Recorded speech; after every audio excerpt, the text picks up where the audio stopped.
Eh bien salut à tous, donc aujourd'hui on se retrouve encore pour une nouvelle review. Aujourd'hui ça sera la review du XDM40 de chez Tokyo Marui. Alors je l'ai acheté au prix de 110 €, frais de port inclus, à une personne qui fait du custom de PA sur Facebook. On a discuté, puis j'ai vu qu'il revendait quelques Tokyo Marui en PA et une réplique longue pour des prix totalement raisonnables, surtout dans un état irréprochable car ils sont totalement neufs, ils n'ont pas tiré un seul coup. Bon, à part là je l'ai testé forcément, mais auparavant ils n'avaient pas tiré un seul coup, il n'y avait pas une rayure, rien du tout. Donc la boîte, comme toujours chez Marui, c'est beau, hein. Il n'y a pas à chier. On va voir quelques infos dessus. Voilà, bon, c'est marqué en japonais, moi je ne lis pas le japonais. Ça je vais essayer de le dégager parce que c'est pas beau, c'est moche, donc j'essaierai de le dégager. Ça c'est pareil, ça n'a rien à faire là. Dedans on va avoir une notice pour réplique à gaz, manuel d'utilisation. Donc on voit que ça vient de chez DM Diffusion. Dedans on aura une petite pochette avec le manuel d'utilisation, très complet d'ailleurs. Des cibles, un catalogue, bon, qui date quand même de 2012, hein, ça remonte un petit peu. Mais bon voilà, ça mérite d'être fourni, c'est assez sympa. Des cibles, des trucs d'ASGK, etc. Truc grand classique quoi. Dans la boîte, à côté, on va avoir, sous le truc en carton, un bouchon de canon, un petit sachet de billes, un petit chasse-goupille pour les backstraps, et enfin les classiques followers de tir à vide. Voilà, donc comme d'habitude, largement suffisant pour l'utilisation qu'on en a. Mais c'est surtout, ça va finir en collection, donc forcément je l'utiliserai pas en jeu. D'une part parce que je ne fais plus de parties, et secondo, c'est pour moi Marui, ça reste de la collection, malgré que ça se trouve toujours le XDM. On va avoir un chargeur que l'on va sortir vu qu'on va en avoir besoin. On va avoir une baguette de nettoyage et de débourrage. Hop, grand classique. La réplique. À l'intérieur, on aura toujours ce papier bleu. Non, je sais toujours pas ce que ça veut dire.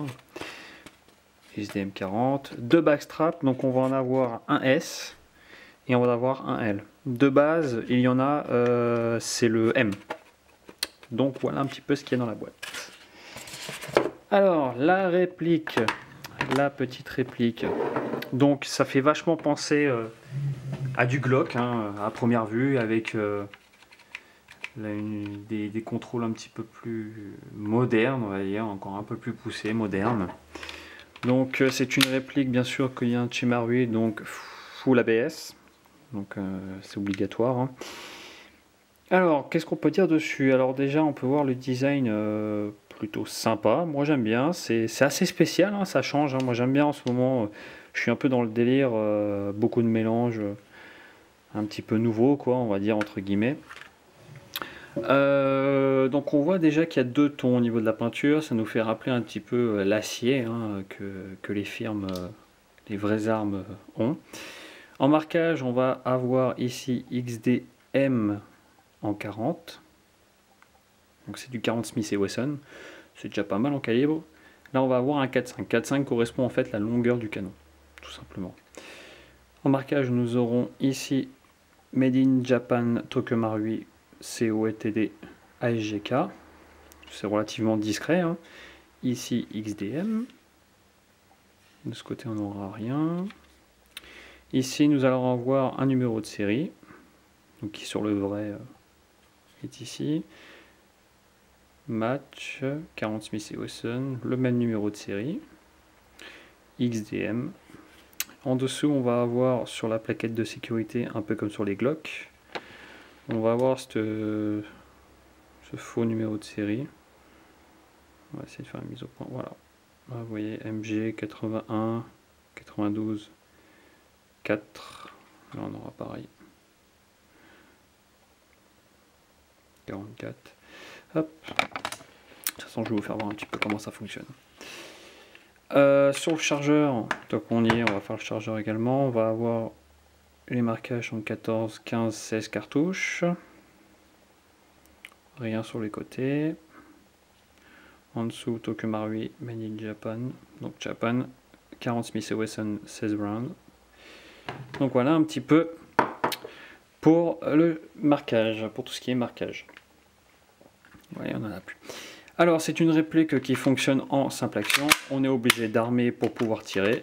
Voyez. On va avoir à l'avant des stries de préhension. Voyez. À l'arrière on aura les mêmes mais qui sont plus longues. On aura un rail Picatinny pour mettre tout ce qu'on veut, hein, en lampe, laser, etc. On voit ici un numéro de série. Alors est-ce que c'est les fabricants ou est-ce que c'est je ne sais qui, le revendeur ou le grossiste qui l'inflige? C'est les mêmes numéros de série ici et ici. Bon, c'est pas gênant en soi. Pas gênant en soi. La clavette de démontage, je vous ferai voir comment on fait pour démonter le joujou.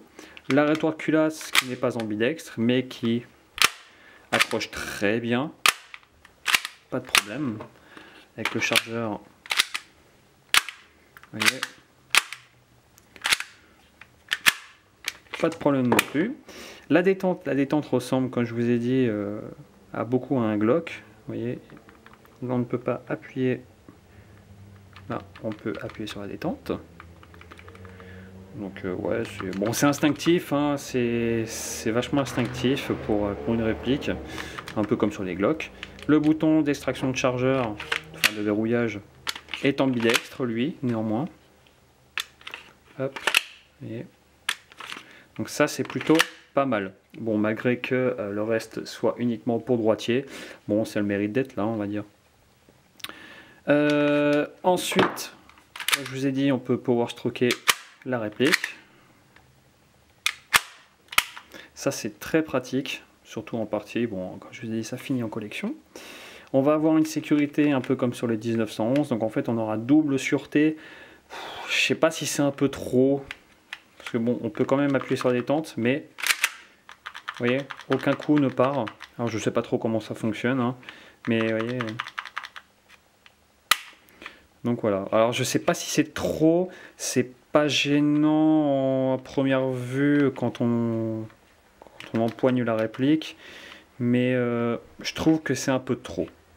Pour moi, après c'est mon avis perso.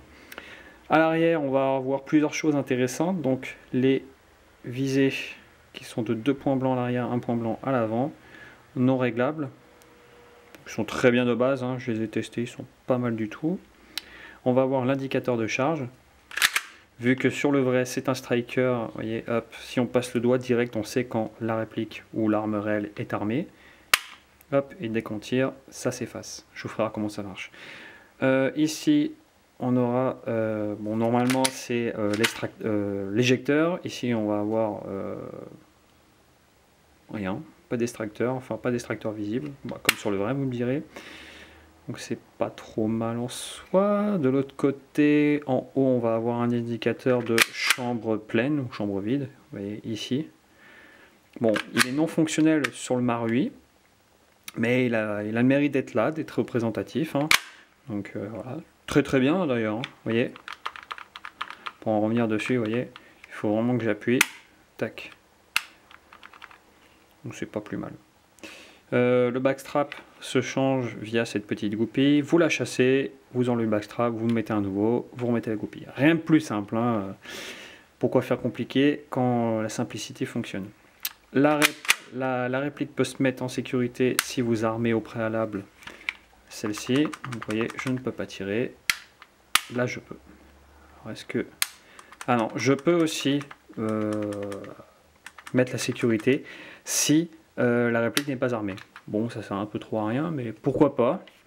Pourquoi pas, là devant la réplique, hop, on va... Le canon n'a pas du tout de jeu, donc ça c'est plutôt pas mal. La culasse n'a pas un gros jeu. Si je l'arme non plus. Le tir, alors le tir. Hop. On arrive direct sur le mur dès qu'on a ce petit débattement.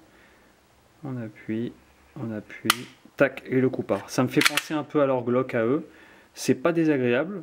Le reset, on l'entend bien. Tac. Ouais, c'est pas mal. C'est pas mal, hein. On verra un peu ce que ça donne en tir réel. Bon, moi je sais ce que ça donne forcément, mais on verra ça. En ce qui concerne le démontage, alors, c'est simple, on met la culasse sur l'arrêtoir, on tourne la clavette vers le haut. Alors je sais, c'est pas du tout instinctif. Généralement, c'est souvent vers le bas. Là, Springfield Armory ont décidé de le mettre vers le bas. Bon. Et là, vous devez en fait faire un mouvement de va-et-vient très rapide, comme ceci. Sinon, ça va bloquer. Donc, dans la culasse, alors je ne l'ai pas démonté plus, hein, c'est la première fois que je vais aussi loin. Hop, donc on a le réglage du hop-up qui se fait là. Hop, à l'intérieur, on va avoir un spring guide et un ressort de rappel relativement costaud. Donc c'est un signe de bon kick et de rapidité de culasse. Très très gros. C'est marrant, il est creux ici. Bon, allez savoir pourquoi. On va avoir un canon. Hop. Alors, canon, est-ce qu'on peut l'enlever comme ceci? Non. Je pense qu'il va falloir tordre un petit peu. Bon, après, voilà, hein, je vais pas m'amuser à tout démonter non plus. Est-ce qu'il va me faire la mise au point? Ouais. Hop, vous voyez, chez Marui, je suis jamais déçu des hop-up. Hein. On va avoir un nozzle, donc c'est du classique, c'est pas du 15 mm hein, comme ils mettent maintenant. On va avoir une tête de piston expansive entre guillemets, donc ça c'est un très très bon point. Et là on va avoir donc l'indicateur de charge. Hop. En fait quand le marteau est à l'arrière, il va pousser, le marteau va venir pousser le petit teuteux, ce qui fait qu'en fait vous allez pouvoir voir votre indication de charge. Voilà, tout simplement. C'est vraiment tout bête. Hein. Vous voyez. Donc c'est à huiler tout ça. Je le ferai après la vidéo. Hein. Là, c'est juste pour faire voir un petit peu. La mécanique qui ressemble beaucoup à un Glock. Malgré que ce soit pas du tout pareil. Ça ressemble quand même beaucoup. Donc on a la trigger bar ici. Hop. On va avoir hop, le marteau avec une petite roulette qui permet de fluidifier le cycle. Hop. Donc elle est vraiment très très sèche la mécanique, il va vraiment falloir que je la lubrifie. Mais sinon voilà un peu ce que ça donne. Donc voilà. Ça ressemble beaucoup à du Glock, donc je pense pas que ça soit difficile à démonter. À mon avis c'est relativement similaire. Je ne le lubrifie pas maintenant, c'est juste vraiment pour vous faire voir le tir. Là vous avez un teuteux, vous le rentrez dans le petit trou qui est là.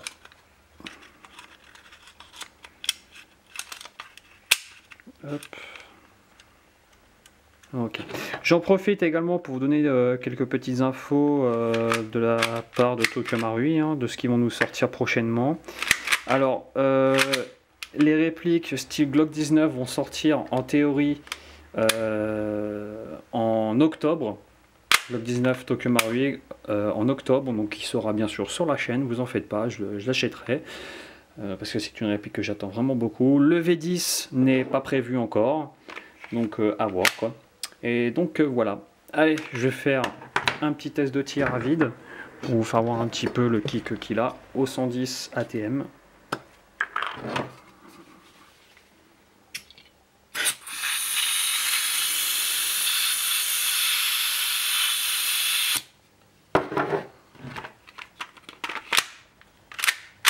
La culasse accroche quand même, hein. Alors je sais pas si c'est dû à ce qu'elle ne soit pas lubrifiée, mais ça kick pas de ouf, forcément c'est à gaz, mais le cycle est très rapide. Et je pense que niveau FPS, on est vraiment dans les normes de chez Marui. Donc très très sympa. On peut voir aussi le canon qui se relève un petit peu pour faire un peu comme sur les vrais. Donc c'est plutôt sympa. Moi je suis assez convaincu. Forcément c'est du Marui.